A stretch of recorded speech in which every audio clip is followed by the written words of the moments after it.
তিনি বলছেন যে আমাদের জুমার নামাজ রাস্তায় আগে প্রয়োজনে আমরা গেজেট ছাড়া প্রজ্ঞাপন ছাড়া যাবো না।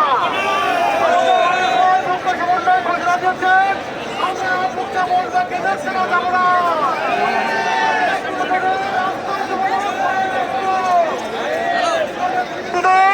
আমাদের মুখ্য সমন্বয়কের নির্দেশনা গেজেট ছাড়া যাবো না।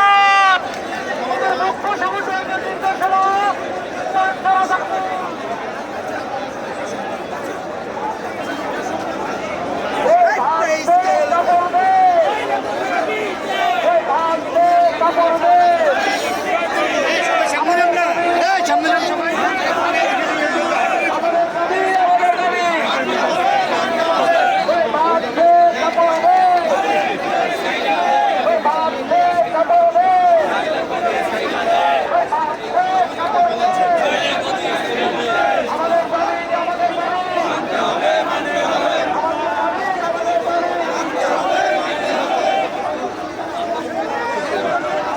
দর্শক, আপনারা দেখতে পাচ্ছেন যে বাংলাদেশ সরকারি দাবি আদায়ের ঐক্য পরিষদের সেই সমাবেশ চলছে, অর্থাৎ তাদের আজকে সমাবেশ ছিল কেন্দ্রীয় শহীদ মিনার থেকে অভিমুখে যাত্রা হয়ে যমুনার সামনে অবস্থান করবে। কিন্তু অত্যন্ত দুঃখের বিষয় যে যমুনার সামনে পৌঁছানোর পরে তারা পুলিশের সম্মুখীন হয়। এর আগেও তারা শাহবাগে জলকামান ও ছাউন নিক্ষেপ এবং লাঠিচার্জের শিকার হয়। পরবর্তী তারা যমুনা অতিক্রম করে শাহবাগ অতিক্রম যমুনার সামনে গেলে তখনও পুলিশ লাঠিচার্জ, জলকামান ও ছাউন গ্রেড সহ রাবার বুলেট ছুড়ে এবং কয়েকজন সরকারি কর্মচারী আহত হয়েছেন। তাকে ঢাকা মেডিকেল কলেজে নেওয়া হয়েছে।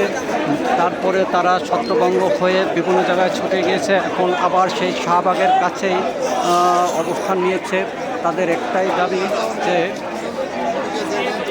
পে স্কেল ছাড়া তারা ঘরে ফিরবে না।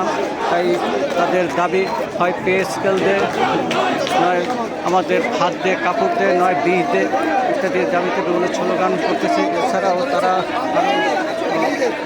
ঘোষণা দিয়েছে তারা পে স্কেল ঘোষণা না হলে তারা কোনো নির্বাচনে অংশগ্রহণ করবে না।